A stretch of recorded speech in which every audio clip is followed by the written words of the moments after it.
Assalamualaikum warahmatullahi wabarakatuh. Selamat sore, Bu Lanti Musika MPD, selaku dosen Responsi Bahasa Indonesia dan teman-teman semuanya. Kami dari kelompok 1. Pada kesempatan kali ini kami akan mempresentasikan hasil dari karya tulis ilmiah kami yang berjudul Pengaruh Asap Rokok Konvensional terhadap Kesehatan Masyarakat di Kota Bogor. Next. Sebelumnya perkenalkan, nama saya Muhammad Gali Gunanto dan rekan saya Amel Fajara, yang Fitri Anissa, Dina Saputra, dan Fitri Azizah. Pada kesempatan kali ini, pokok pembahasan pada presentasi kali ini adalah pendahuluan, kajian pustaka, metode penelitian, hasil pembahasan, penutup, dan yang terakhir adalah lampiran link video wawancara yang kami apply. Oke, masuk ke presentasinya. Asap rokok yang kita ketahui sendiri, rokok itu adalah benda atau material yang sangat berbahaya.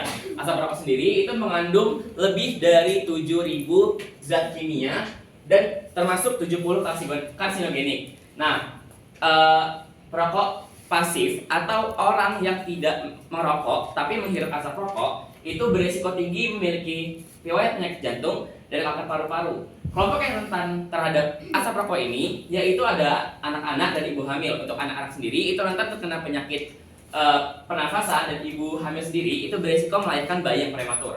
Lalu implementasi kawasan tanpa rokok atau KTR itu masih rendah. Terbukti hanya 30% kota atau provinsi yang menjalankan KTR ini dengan baik. Di antaranya ada Provinsi Lampung, Sumatera Selatan, Sumatera Utara, Sulawesi Selatan, dan Jawa Timur. Hambatan dari implementasi kawasan tanpa rokok ini yaitu lemahnya penegakan hukum, lalu ada kurangnya pengawasan, dan rendahnya kesadaran dari masyarakat. Rumusan masalah yang kami bawa pada penelitian kali ini itu bagaimana pengaruh asap rokok dapat berpengaruh terhadap konvensional terhadap kesehatan masyarakat. Lalu ada mengapa asap rokok berpengaruh terhadap kesehatan masyarakat. Dan tujuan dari penelitian kami kali ini adalah untuk mengetahui penyebab asap rokok dapat berpengaruh terhadap kesehatan masyarakat dan untuk mengetahui pengaruh asap rokok terhadap kesehatan masyarakat. Selanjutnya akan dijelaskan oleh rekan saya. Baik, terima kasih atas kesempatannya. Sebelumnya perkenalkan kembali, saya Amila Fahazara akan menjelaskan kajian pustaka. Menurut Kementerian Kesehatan Republik Indonesia pada tahun 2009, definisi rokok sendiri yaitu silindris kertas yang berisikan daun tembakau kering yang dikonsumsi dengan cara dibakar atau dihisap. Rokok sendiri mencakup sebagai produk tembakau yang digunakan rokok sendiri mencakup sebagai produk tembakau yang dibakar atau dengan menggunakan alat elektronik seperti vape dengan atau tanpa adanya nikotin. Rokok sendiri dianggap sebagai fenomena sosial karena seseorang yang merokok dianggap sebagai bagian dari pergaulan dengan simbol maskulinitas atau seseorang yang melarikan diri dari stres. Sayangnya persepsi ini menutupi mengenai isu-isu risiko terhadap bahaya rokok. Kemudian rokok sendiri memiliki bahan-bahan yang berbahaya bagi kesehatan tubuh. Di antaranya ada zat nikotin, yang dimana nikotin ini dapat menyebabkan kecanduan, zat tar yang bersifat karsinogenik, kemudian karbon monoksida yang dapat mengganggu jalur pernapasan, kemudian terdapat beberapa rokok yang mengandung formaldehida, bahkan logam berat yang bersifat toksik dan dapat merusak sistem tubuh. Selanjutnya,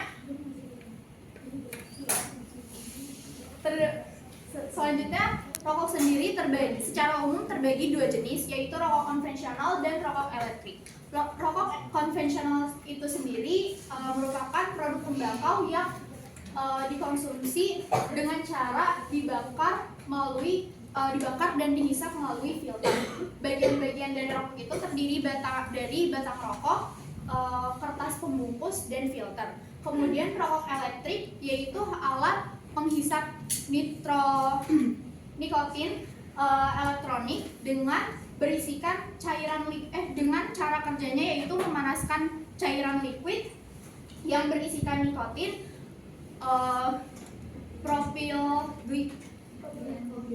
propilen glikol, gliserin, dan perisa yang menjadi uap untuk dihisap.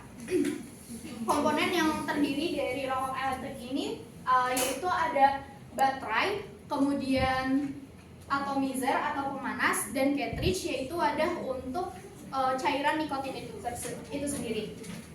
Nah, rokok elektrik ini umumnya dianggap lebih aman dibandingkan dengan rokok konvensional, tetapi keduanya ini sama-sama memiliki risiko kesehatan yang sangat berbahaya karena di dalamnya ini mengandung zat-zat bahan kimia yang beracun dan dapat merusak sistem tubuh. Nah, selain dari perokok itu sendiri yang merasakan akibat dari bahayanya rokok, orang lain atau orang-orang yang di sekitar perokok itu dapat juga merasakan dampak negatifnya, karena rokok itu sendiri mengandung zat-zat yang berbahaya dan dapat menyebabkan penyakit seperti turunnya fungsi jantung dan paru-paru, kanker paru-paru, penyakit jantung koroner, penyakit paru obstruktif kronis atau PPOK, stroke, dan berbagai infeksi saluran pernafasan lainnya. Menurut WHO pada tahun 2018, perokok pasif ini memiliki 25 hingga 30% risiko yang lebih tinggi terkena penyakit jantung koroner dibandingkan dari perokok aktif itu sendiri. Dan menurut WHO pada tahun 2017 terdapat sekitar 7 juta lebih kematian setiap tahunnya karena mengkonsumsi rokok, dan di dalamnya itu terdiri dari 1,2 juta perokok pasif. Berikutnya akan dijelaskan oleh rekan saya Nelvi. Kepada Nelvi saya persilakan. Baik, terima kasih atas kesempatannya. Di sini saya akan menjelaskan mengenai yaitu metode penelitian. Jadi metode penelitian dari karya tulis kami ini menggunakan tekniknya metode campuran, yaitu gabungan dari metode kualitatif dan kuantitatif. Untuk lokasi dan waktu penelitiannya itu diadakan pada 2 tempat, yaitu di Taman Sempur, Kota Bogor pada hari Jumat tanggal 9 Mei 2025 itu kami menyebarkan kuesioner di sana. Kemudian yang kedua itu di kampus Gunung Gede untuk melakukan wawancara secara langsung pada hari Jumat tanggal 16 Mei 2025. Kemudian untuk informan penelitian kami itu ada 2, yaitu narasumber dari asisten dosen prodi analisis kimia dan responden dari masyarakat, mulai dari anak-anak hingga lansia yang berjumlah kurang lebih 50 orang dengan perokok aktif dan non-aktif. Kemudian untuk sumber datanya kami menggunakan 2, yaitu data primer mulai dari kuesioner yang akan diisi oleh responden untuk mengetahui sejauh mana pengetahuan, sikap dan kesadaran masyarakat terhadap bahaya asap rokok konvensional di lingkungan sekitar, dan melakukan wawancara secara langsung dengan asisten dosen di prodi analisis kimia untuk memperoleh sudut pandang dari akademik dan memperkuat hasil analisis kami. Kemudian yang kedua itu ada data sekunder, yaitu berbagai sumber literatur termasuk dari buku, artikel, jurnal, dan laporan penelitian terdahulu yang memberikan landasan teori, konteks penelitian, serta pembanding untuk hasil temuan kami di lapangan. Selanjutnya akan dilanjutkan oleh rekan saya, Dino Saputra. Baik, terima kasih. Selanjutnya saya akan menjelaskan bab 4, yaitu hasil dan pembahasan. Pada bab 4 ini ada diagram, ada beberapa diagram. Yang pertama ada diagram status perokok berdasarkan jenis kelamin. Dalam penelitian ini responden terdiri dari 22 orang laki-laki dan 28 orang perempuan dengan rentang usia 12 hingga 71 tahun. Sebanyak 42 orang merupakan perokok pasif dan 8 lainnya merupakan perokok aktif. Selanjutnya ada persentase dari tanya jawab kami dengan responden, yang diagramnya akan menyusul di slide-slide selanjutnya.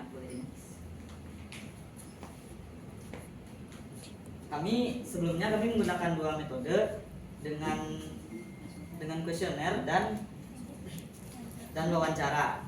Kuesioner ini kami menggunakan dua bentuk, yaitu ya checklist setuju tidak setuju dan pilihan ganda. Di sini bisa dilihat diagramnya menggunakan yang namanya TS tidak setuju, KS kurang setuju, S setuju, SS sangat setuju. Baik, selanjutnya next. Boleh di next lagi. Next lagi. Next.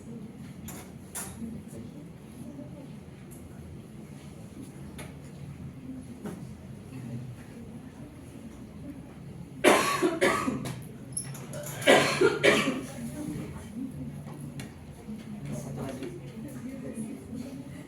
Nah, ini untuk wawancara.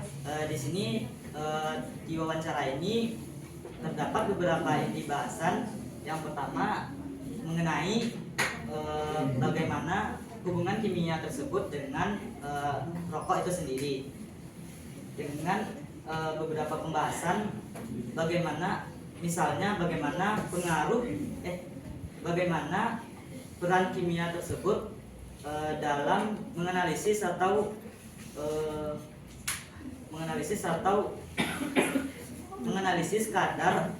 kadar zat yang terkandung dalam rokok ataupun zat rokok tersebut. Lalu menggunakan instrumen-instrumen. Lalu bagaimana kimia tersebut dalam mengedukasi masyarakat umum dan bagaimana pemahaman generasi muda terhadap bahaya dalam rokok maupun asap rokok tersebut. Selanjutnya akan dijelaskan oleh rekan saya. Baik, terima kasih atas kesempatannya. Sebelumnya izin memperkenalkan diri, nama saya Fitri Aja. Selanjutnya itu mengenai bab 5 penutup yang berisikan kesimpulan dan saran. Yang pertama itu berdasarkan penelitian terhadap 50 responden di Kota Bogor Tengah, lebih tepatnya di Taman Sempur. Responden ini menyetujui bahwa asap rokok konvensional terbukti memiliki pengaruh signifikan terhadap dampak kesehatan. Lalu mayoritas responden juga sangat setuju terhadap bahayanya zat yang terdapat dalam asap rokok, baik bagi untuk perokok aktif maupun perokok pasif. Mayoritas dari responden tersebut perempuan ternyata terpapar lebih banyak oleh asap rokok sebagai perokok pasif, sehingga itu faktor akibat sosial dan budaya. Lalu meskipun tingkat kesadaran masyarakat tergolong tinggi, tetapi masih ada sebagian kecil masyarakat yang masih belum mengetahui dampak ataupun resiko terhadap dampaknya asap rokok.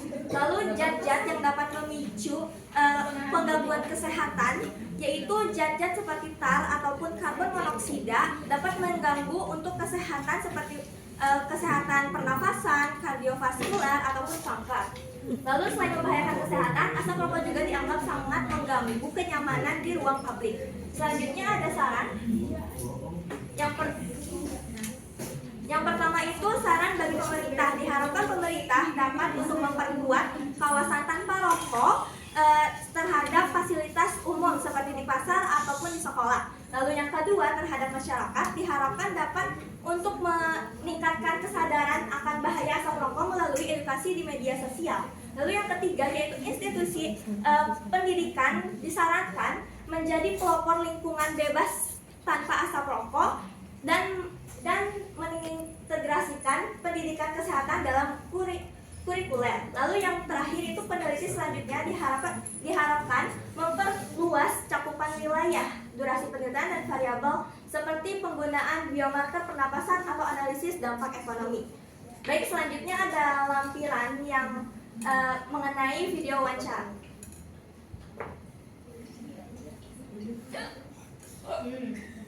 Disalin aja. Sama. Disalin aja. Sama ya. Sama Bu. Sama Bu.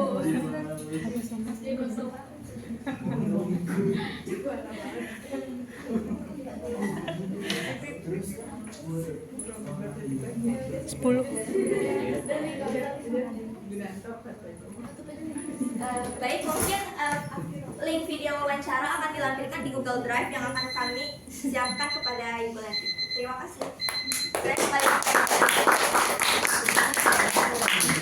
Oke, terima kasih kepada rekan-rekan saya yang sudah menyampaikan presentasi pada kali ini. Untuk teman-teman semua dipersilakan untuk bertanya.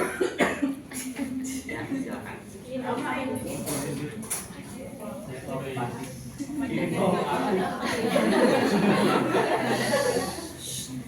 Perkenalkan, nama saya Dandi dari kelompok 5. Saya foto aktif.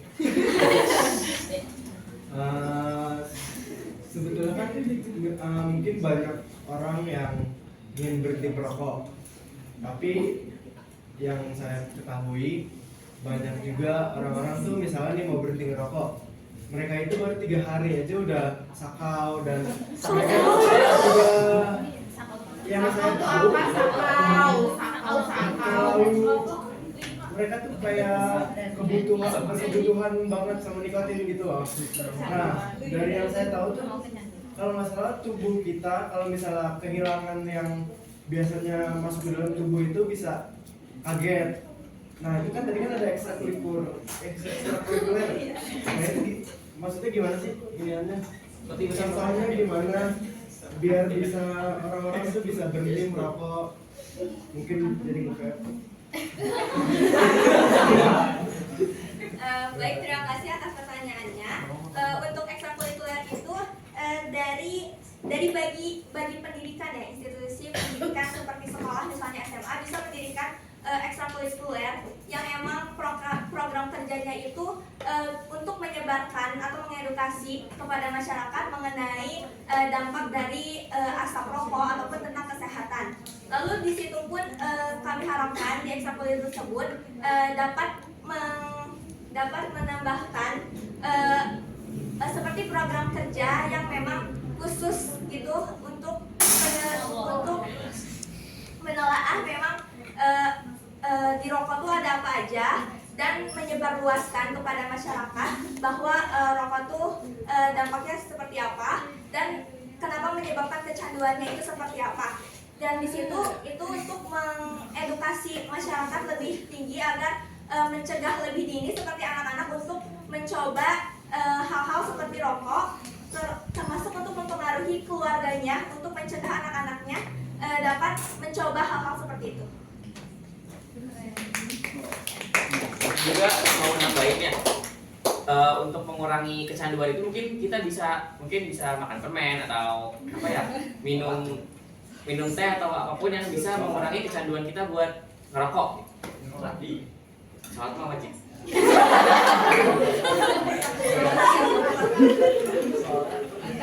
Selanjutnya, tonton. Iya boleh. Sebelumnya perkenalkan saya Sucina Manjami dari kelompok 6. Saya ingin bertanya kepada kelompok 1. Ini kan maksudnya di kawasan kita. Kawasan kita sendiri udah banyak yang merokok kan. Nah, itu sebagian orang ada yang berpendapat kayak ngapain sih berhenti merokok, kita juga bakalan mati kok. Terus habis itu ada yang ingin juga sama orang yang merokok gitu. Tapi mereka juga bilang, lah kan kita yang merokok, kalian kan nggak merokok gitu kan. Tapi mereka belum memperhatikan orang lain. Itu gimana menurut kalian? Itu tuh jawab ya. Itu mungkin dari personal aja sih. Maksudnya kesadaran dari diri sendiri. Kalau emang dia udah diingetin nggak mau, maksudnya dia udah diingetin nih, tapi dia tetap bodo amat kayak mau, itu kan jadi diri gua kan. Terus ya pokoknya itu kesadaran dari diri sendiri tentang bahaya rokok itu. Jadi sadar diri aja. Tapi kalau misalkan dia bisa tidak sadar, ditemenin sih, ditemenin aja. dia coba terus. Ci, nggak usah ditemenin sih, udah bosan. Terima kasih bos. Udah, terima kasih. Iya. Udah. Oke, mungkin sekian dari kelompok kami. Kalau kurang lebihnya kami mohon maaf. Kami akhiri. Wassalamualaikum warahmatullahi wabarakatuh.